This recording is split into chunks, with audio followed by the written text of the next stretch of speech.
Hey guys, it's Jillian, and this is Do It Like a Dancer, where I take you through some of the stretches, exercises, and warm-ups that I use every day as a professional dancer, and that can help you get stronger, leaner, and more flexible. So I'm just going to take you through a nice, easy stretching routine that's all focused on your hips. So your hip flexors, the back of your hips, the back of your pelvis, and it's a good way to cool down or just to stretch out your hips if you're tired from sitting or standing all day. It's a nice, easy, slow stretching routine, so just go ahead and follow along. Let's get started. We're going to start in this butterfly position with the soles of your feet together and your knees out.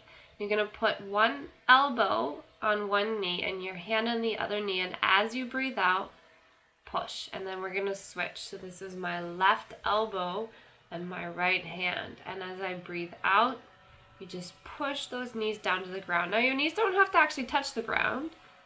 The idea is just as you breathe to push, and you're gonna stretch out one leg and do the same thing. One hand on one knee and the other hand on the other knee, and just as you're breathing out, you just push and lean into that stretch, and then switch legs and do the other side.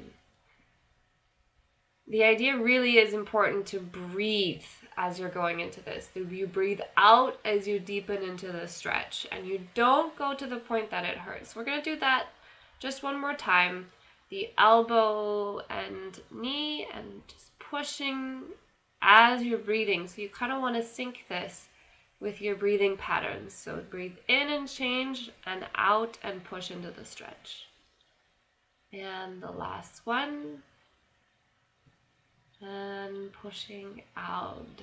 The breathing will really help these stretches be deeper and softer and not actually hurt your muscles. Now we're going to go into this cross-legged pose. Now this is kind of the advanced version, but if that hurts too much, you can also sit in a regular cross-legged position like this. But if you can put your foot right on top of that knee and then slowly going forward. Now, again, you don't have to go all the way down. The idea is to just breathe and deepen the stretch however far or small your stretch is. You're just going to breathe into that stretch and not try and push it too far. That's how people get hurt.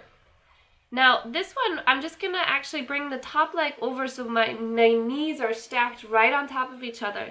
And I'm going to try, instead of keeping my heels right next to my hips, I'm actually going to try and put them out into a straight line from my knees. Now, this is going to be pretty hard for some people if your hips aren't that open. So, do the best you can. And if you can, just slowly go forward. But as you can see, even me, I'm not going to go forward that much because it's a pretty good stretch for your hips. And just take a minute to kind of reset. Let those hips sort of relax. And then we're going to do the other side. So the other leg on top or the other leg in front if you were in the regular cross-legged pose. And then, again, breathing out, dropping forward.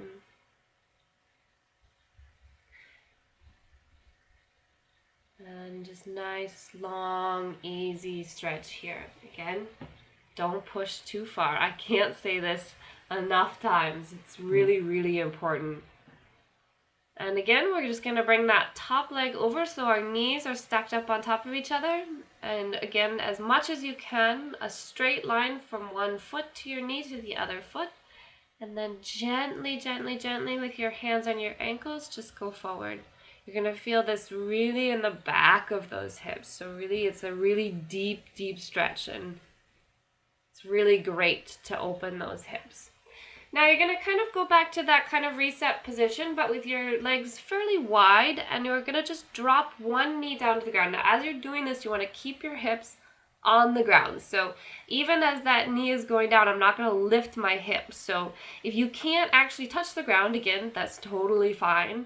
You don't want to push this too far. The idea is to just sort of increase and help the mobility in that hip turning in this time. A lot of the stretches we've done so far have been turning out. You use the other leg, but this one is actually turning in. So it's just a different stretch. It's really for the outside of your hip that you'll feel this.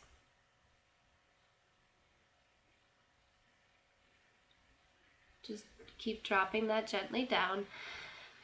And then from here, you're going to drop one knee front and the other bent and just kind of gently go back. Now this, as you can probably guess, is a hip flexor and quad stretch. But you want to just make sure you can lie all the way down if you want, but you don't have to. We're going to just bring that hip up and turn around to the side, and you can kind of breathe in and out and pull that hip up and down to kind of change and get a better stretch in your hip flexor. That's why I do that rotation. I'm going to just change the sides here. Again, as you're breathing out, you can kind of pull that hip down to the ground, and it'll make a nice, bigger, deeper stretch in your hip flexor. And we're going to do that again by rotating. So you're going to rotate towards your bent leg and away from the one that's behind you. And then just take a nice little breath. And what we're doing is just sort of experimenting and changing the stretch in that hip flexor, which gives a better stretch, total stretch.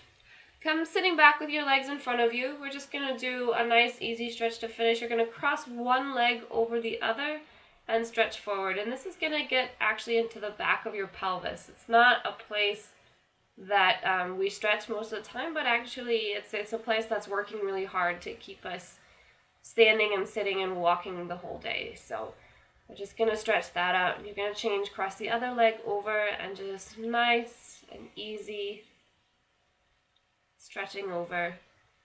Remember to breathe, of course, as you're doing this, and don't pulse into a stretch. Always just breathe into it. Don't pulse. As the pulsing actually can cause your muscles to tighten, which is the opposite of what we're trying to do. And again, we're just going to come back to the original position that we were in, and just take this nice big stretch. You don't have to push your knees down. Just kind of feeling how your hips have opened throughout the course of these exercises. As low as you can, but don't worry if you can't get down to the ground. And that's it. If you just follow this stretching routine every day, you'll find that your hips are more open and more comfortable, especially as you're standing or sitting at a computer desk all day long. Make sure you subscribe to the channel to keep updated with all stretching, warm-up exercises that I'm posting all the time. If you have questions or comments, let me know, and make sure that you share, like, and subscribe. Thank you, and see you next time.